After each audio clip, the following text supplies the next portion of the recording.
Bonjour la famille, j'espère que vous allez bien, j'espère que vous avez passé une excellente journée, j'espère que vous passez une très bonne semaine. Nous sommes jeudi, presque en fin de semaine, donc j'espère que vous en profitez énormément si vous êtes aux études, j'espère que vous êtes concentrés si vous travaillez, j'espère que aussi vous êtes très très productif. Donc aujourd'hui je reviens avec une vidéo, j'ai vu beaucoup de vidéos dans cette période passée où beaucoup de gens parlaient de ce qui se passe, des spéculations qui se passent aujourd'hui au Canada, où on dit qu'on ne veut plus des étrangers, on ne veut plus des étudiants internationaux, on ne veut plus des travailleurs temporaires, on ne veut plus des étrangers au Canada. Je vais vous donner ce que j'en pense, je vais vous donner mon analyse et mon expérience. Ça fait 6 ans que nous sommes au Canada, ma famille et moi, et nous avons déjà fait 8 ans en France. Donc ça veut dire que j'ai quand même assez euh, j'ai assez de recul pour voir et analyser le discours des politiques et comprendre qu'est-ce qui se joue, quels sont les enjeux réellement. J'espère que vous nous regardez actuellement, vous êtes à Abidjan, vous êtes à Douala, vous êtes à Paul-Gentil, vous êtes à Libreville, vous êtes au Burundi, vous êtes à Nairobi, en France, Paris, Lille, Marseille, Lyon, vous êtes peut-être à Bruxelles, vous êtes peut-être en Suisse, ou tout simplement vous êtes à Dakar, au Sénégal, vous vous dites, ah, je vais aller faire des études au Canada, ou j'aime le Canada, je vais aller y travailler, peut-être vous êtes en île Maurice, ou en Amérique du Sud, pourquoi pas, il y a beaucoup de pays qui nous regardent, et j'aimerais vous donner en tout cas mon analyse de ce qui se passe réellement.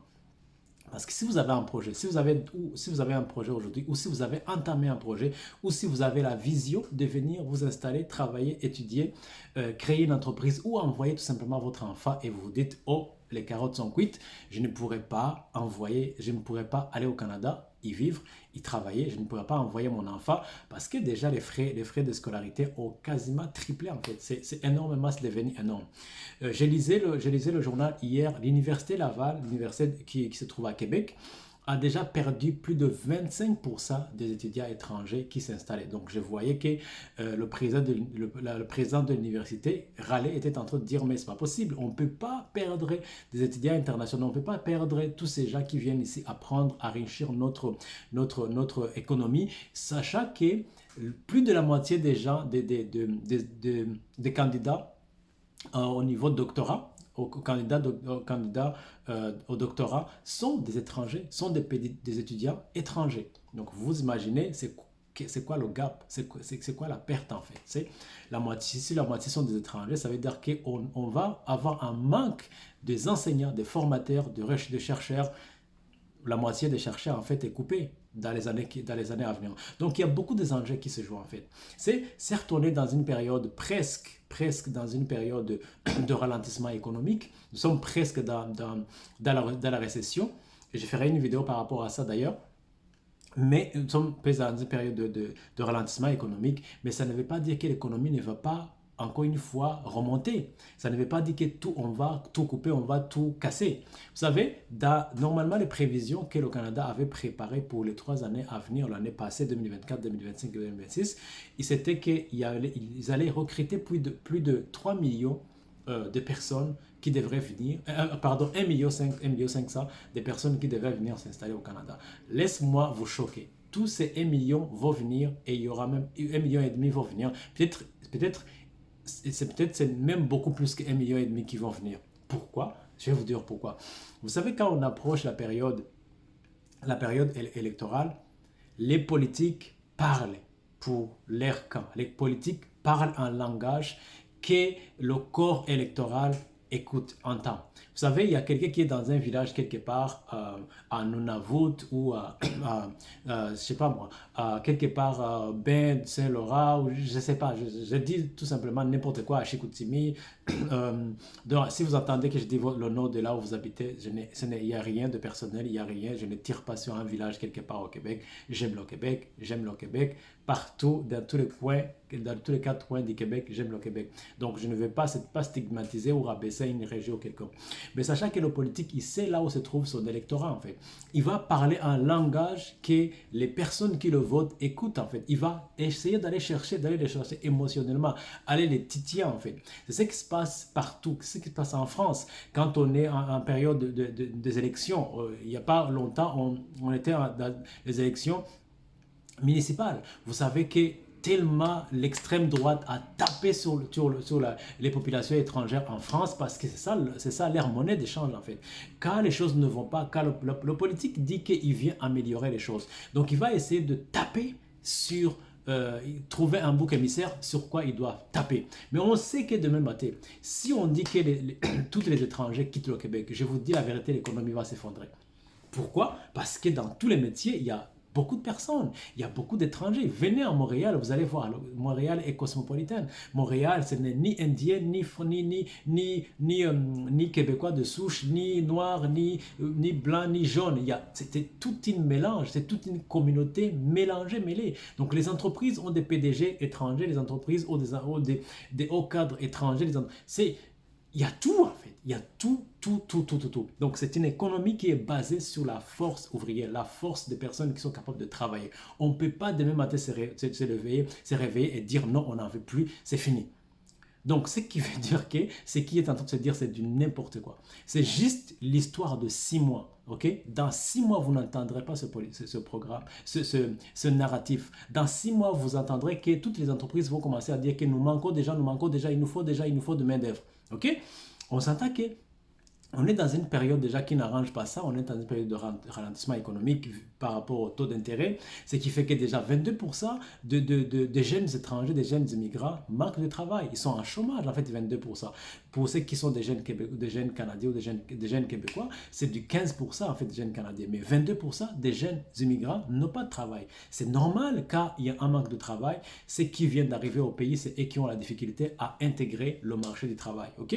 Donc je connais les gens qui ont des ados, que les ados normalement pendant les vacances ils avaient un emploi complètement full-time, mais aujourd'hui ils n'ont pas de travail.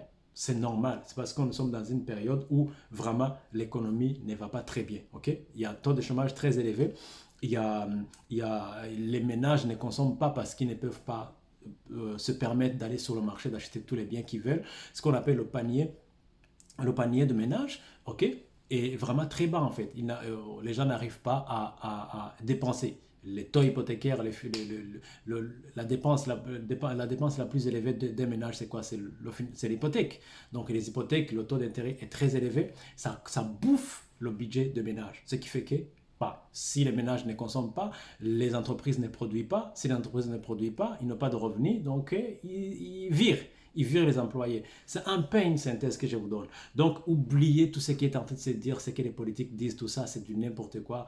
Écoute, demain matin, quand ils vont être votés ou qu'on va pas les voter, tout ce narratif voilà, va tomber dans l'eau. On va maintenant entendre notre narratif qui dit nous manquons de main, nous manquons de main d'œuvre. Vous croyez que tous les retraités qui sont ici, les boomers, qui va payer les retraites? C'est les jeunes qui sont ici qui travaillent. C'est nous, les gars. Ok?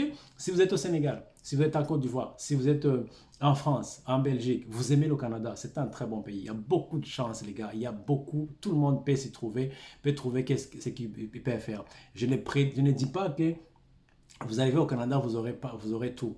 Par un moment donné, selon votre âge, asseyez-vous et réfléchissez si vous sentez que le Canada, c'est un endroit qui va vous propulser. Mais en tout cas, moi, ça fait mon affaire et ça a fait mon affaire les 6 années dernières. Tout ce que j'ai eu au Canada, je ne pouvais pas peut-être les avoir facilement en étant en France ou en étant en Afrique. Mais je ne dis pas qu'on ne peut pas réussir ailleurs.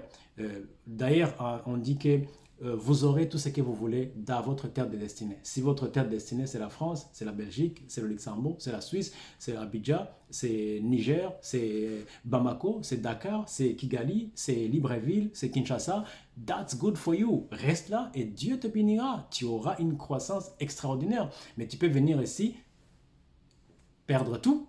Ça existe. Il faut que je vous dise la vérité. Okay? On peut prospérer partout là où nous sommes sur la planète, si vraiment c'est l'endroit où nous sommes censés d'être. Donc tout ça pour le résumer, pour vous dire que ce qui est en train d'être dit, c'est le discours des politiques. Continuez à faire vos procédures, continuez à envoyer, à faire chercher des programmes qui vous correspondent, continuez à augmenter vos compétences, Contactez-nous si vous avez des questions, si vous voulez venir travailler, si vous ne savez pas quoi faire, vous ne savez pas comment vous y prendre.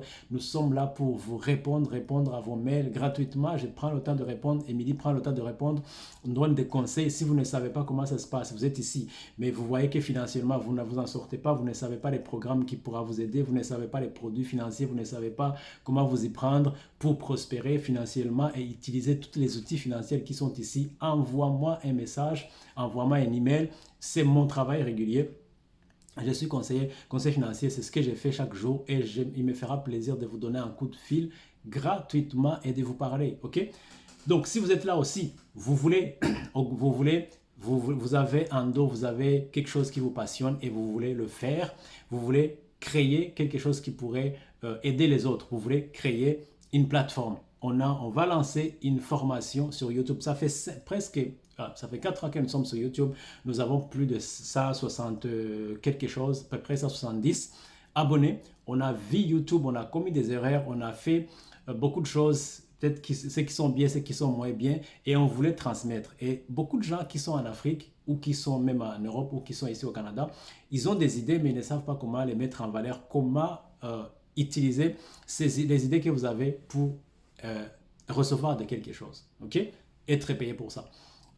Nous allons lancer une formation, Émilie et moi, on va lancer une formation pour vous aider à mettre en valeur vos idées et à pouvoir créer une plateforme, une chaîne YouTube que vous allez monétiser et qui va être une source de revenus, une deuxième source de revenus, une source de bénédiction pour vous et pour le monde entier. Le monde a besoin de ce que vous avez et ce que vous avez est unique. Personne d'autre ne l'a. Les compétences que vous avez accumulées pendant les 10, les 15 dernières années peut être utile partout là où vous êtes. Il n'y a plus de limites. Le monde, sauf façonnier, le monde est devenu petit. Là où vous êtes en Afrique, en Occident, en France, partout, vous pouvez monétiser votre compétence, vous pouvez utiliser votre compétence, surtout pour aider les autres, pour créer l'impact. Ne dormez pas avec ce que vous avez. On va vous aider. Si vous voulez utiliser le faceless, sans qu'on vous voit, on va vous aider parce qu'on le fait. Émilie le fait. Émilie ne montre pas son visage. Moi, je montre mon visage, mais elle ne montre pas son visage.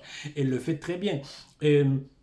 Si vous voulez une chaîne qu'on vous voit, mais vous ne savez pas l'idée, vous ne savez pas comment vous allez, quelle est l'idée que vous pourrez utiliser pour avoir votre audience et pouvoir créer quelque chose, on va aussi vous aider, on va vous conseiller, ok? N'hésitez pas à nous dire si ça vous intéresse, peu importe là où vous êtes. On veut aider tout le monde. Vous savez que nous, vraiment, aider, c'est ce qui nous passionne en fait. C'est vraiment notre drive, ok?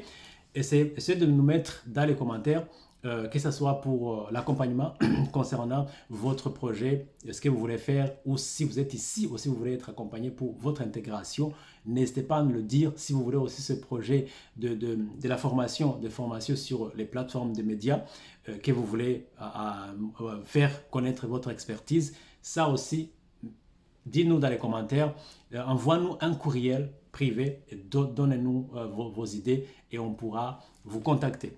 À très très bientôt. Je vous encourage encore une fois à ne pas mettre sous le lit votre projet d'immigrer au Canada, votre projet de venir étudier au Canada. C'est maintenant ou jamais que vous devez le faire. Ciao, ciao, ciao. À bientôt. Bon week-end.